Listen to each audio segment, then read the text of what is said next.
जातो. हे बघ, लय दिवस तुझ्याजवळ राहावं वाटत होतं माय. पुन्हा कधी माणसाचा जन्म मिळाला देवाकडे प्रार्थना करेन, देवा ह्याच आईच्या पुढची जन्म दे मला. आई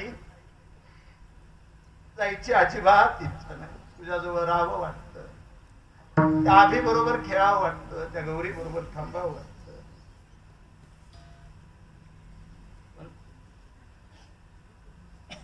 काळजी घ्या, चांगलं राहा.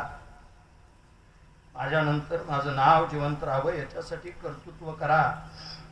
समाजाच्या उपयोगाला या. स्वतःसाठी जगणारी माणसं लक्षात राहत नाही, इतरांसाठी जगा. आणि हो, मला विसरू नका बरं. आई जातो ग. आम्ही जातो.